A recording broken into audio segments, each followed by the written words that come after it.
Struggling to move your nonprofit forward? You've come to the right place. Welcome to the Nonprofit Architect, where we are giving you the actionable steps you need to launch and grow your nonprofit organization. Now, here's your host, Travis Johnson.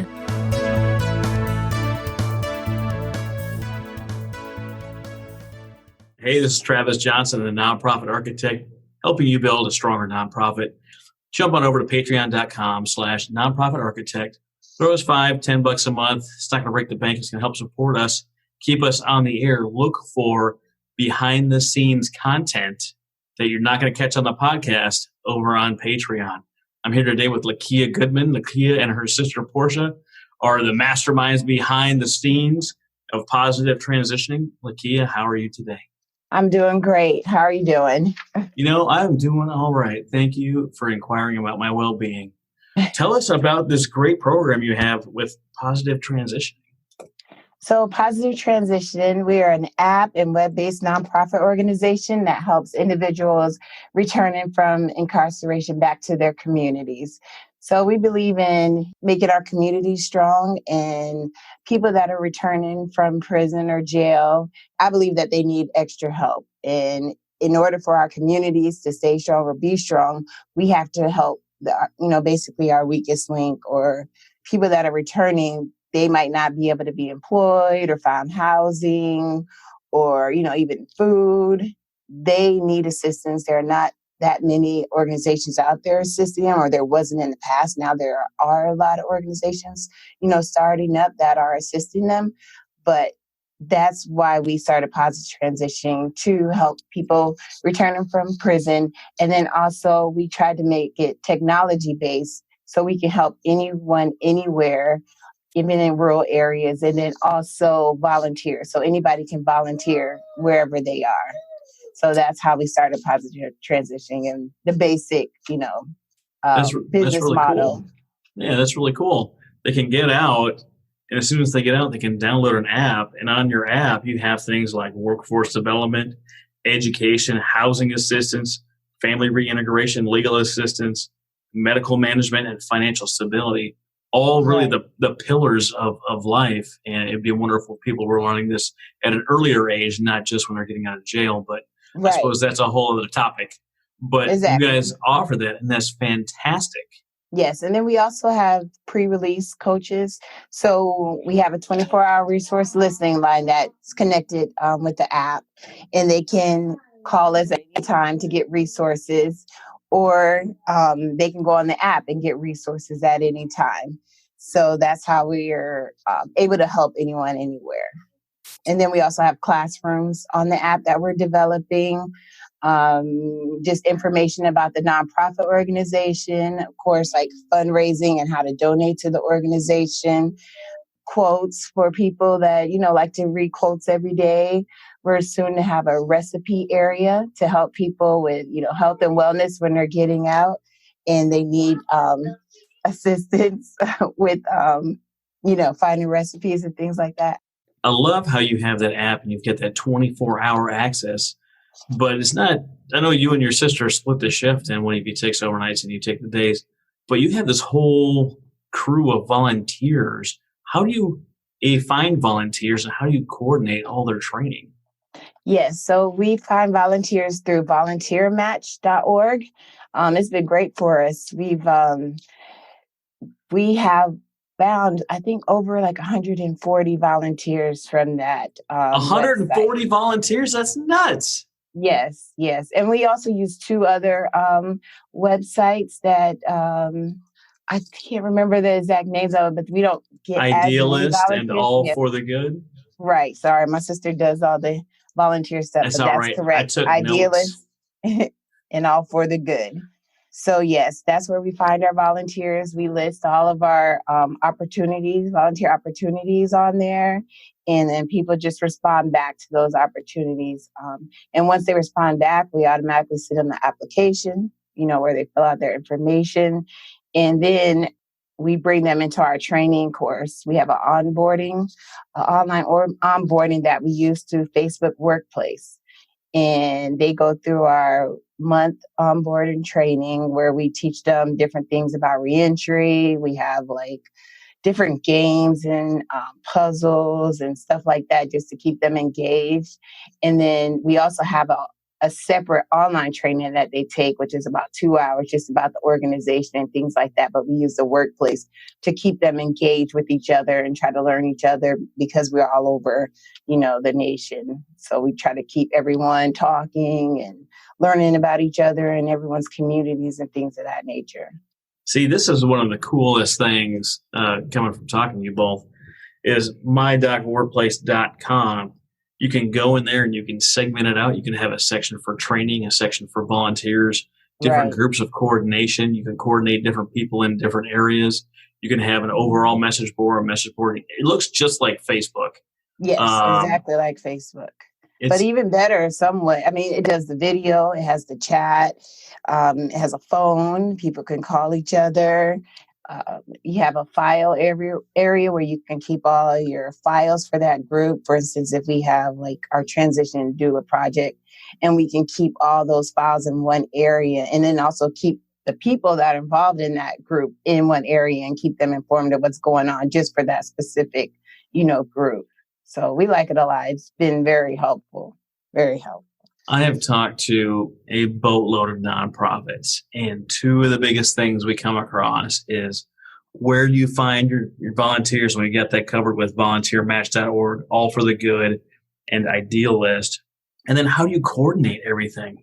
Because you don't have to set up your own website. You don't have to set up all this stuff. You can go in, do essentially a Facebook Live in the group and talk them through exactly what you want them to know. And it's free. And anyone in the nonprofit world, especially getting started, man, it's hard to beat free. Yes, it's free because we receive the G Suites free. And then whoever has G Suites gets the Facebook Workplace also. So that's how we're able to get it for free too. That is really cool. That is absolutely amazing. What do you think has been one of your biggest challenges in growing this nonprofit? At first it was volunteers, keeping them engaged. We'll get volunteers, but because we are virtual, it's hard to keep them engaged and on the platform and making sure that we're giving them enough work. And we have work, but just making sure that we're, assigning the tasks, knowing who's available, who's not available. Sometimes because we're virtual, we allow them to come and go as they want. So they can volunteer 1 month and then maybe they're off for vacation the next month, so they can't volunteer, but that's fine. You just come back, when you get off vacation and log in and you can see what's going on and what has been going on and, be able to keep up with the organization, what's, happened in the organization. Also the board, I know a lot of nonprofits have a difficulty with their board. The board also has a group on there so they can, we keep in contact with the board, let them know what's going on at all times. They can even log on and see what's going on in the general area, and be able to talk to volunteers. So we always like to have that communication between everybody that's working together, to run the organization and to help others in their communities. So I think that's amazing. I've been on a couple different boards, and getting together always seemed like the hardest part. I was in Oklahoma City at the time, and driving across town to the north side to meet at an official board meeting in a board setting, it was kind of hassle. Right. I love seeing the people. I love what we were talking about. I had a great time, but like getting there, it took me a hot minute. And the same with the other board that I was on. Eventually, one of the boards I was on, we went to group Facebook calls or something at one point. Right. And I even forgot that one was coming up. I was at a networking group at a Chamber of Commerce talking about what it is that I do. And my phone buzzed and I was like, oh, look, it's my video boardroom. I better answer this. And they had come to expect that kind of shenanigans from me just on, based on who I am as a person. But we're still able to get stuff done. We're still providing each other a lot of value and still move the needle forward, which is the most important. Yes. You don't realize the time that you save by going virtual online. You don't have to worry about driving there, parking and all that. You just pull up your screen and now you're at a meeting. So I like that. you can be at home, meaning you still handle cooking or whatever you have to do and taking care of your family, but also, helping with the community and Oh being yeah. a part of a nonprofit organization. So Yeah. I mean, that's exactly how I feel with what we're doing right now. We're on a Zoom internet conference right, across the Atlantic Ocean and really in the Middle exactly. East. And I think you're in Georgia. Is that right? I'm in Ohio now. Yes, Ohio now. Okay. hmm I get confused. Yeah. Those are different states. I understand. But I mean, it is amazing what we can do with technology. If I go on vacation, if I wanted to, I could conduct interviews while I'm on vacation. Right. I'm at the pyramids, or I'm in Austria, I'm in Budapest, looking at the second largest parliament in the world. I can hop on a quick call, and before you know it, I'm recording a podcast, and I'm able to do the things that I need to do. I can Right. be Exactly. Yeah. on holiday in New Year's in Dubai with my family, and hop on and answer a message from my my production company. It Yeah. is just phenomenal to be in the digital space, not have to worry about commutes and all the other nonsense, finding childcare. Right. All that stuff Definitely. is just the best. What do you do for fundraising? Because I imagine it's a little different for having people that are returning from prison. That's not exactly everyone's number one thing they want to donate to. There's all Right. the stigma and connotations and all that stuff, which I think is just garbage. But Right. how do you So, fundraise for this? so we're, doing the traditional fundraising. We have like Amazon account and all those good things that help people donate. But then we also are hosting an event called We Are the Spark this summer, where we're trying to raise funds and also get out into the community with other nonprofit organizations, and so they can set up booths, talk about their organization, and we can all try to work together, as nonprofits helping the community, basically serving the same people, making sure that they're just covered at all times.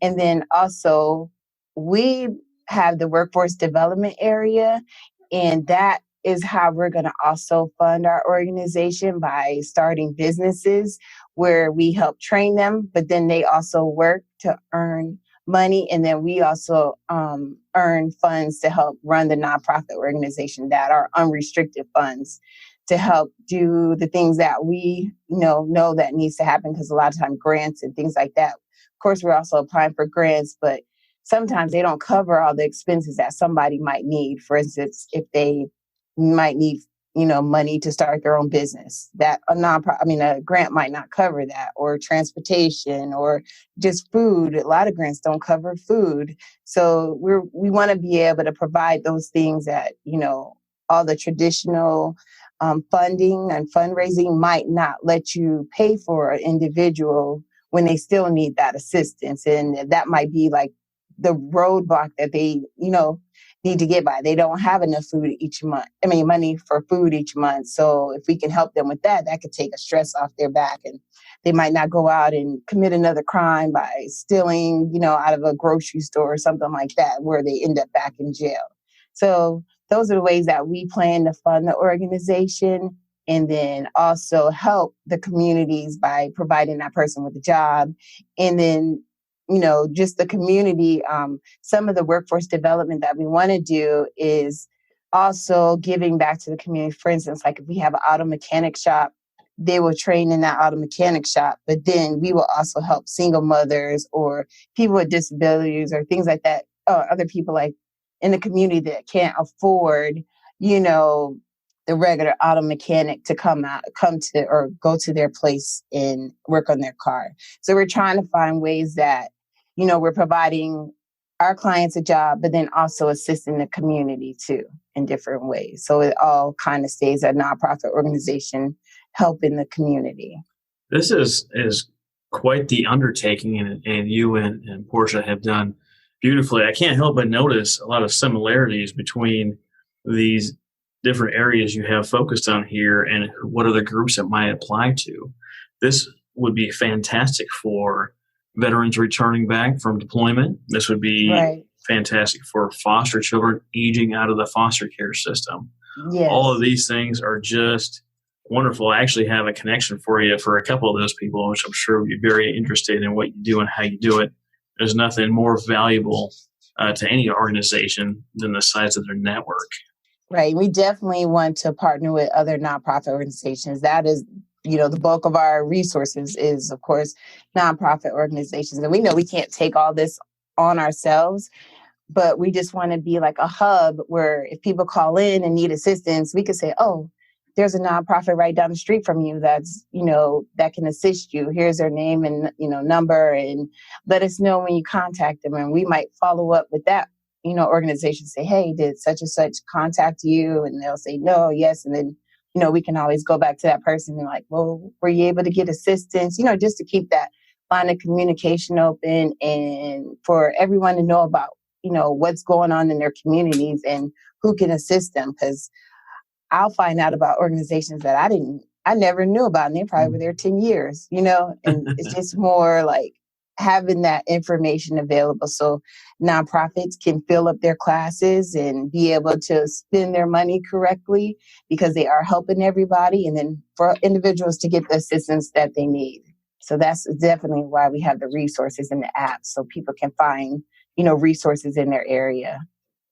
What you're describing is almost the same thing as I talked to the leader of Foster 360, Candace Leozu, and she found that there's a ton of foster care and aging out of foster care resources in the greater Phoenix and Mesa, Arizona area.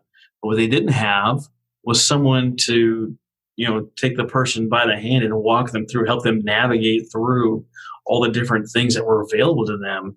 And they found a great sponsor in the United Way Mesa to be under their umbrella and actually be a navigator and not really have another add-on program, but to help them get through the things that they need to do. And it sounds exactly like the wonderful things that you're doing with positive transitioning.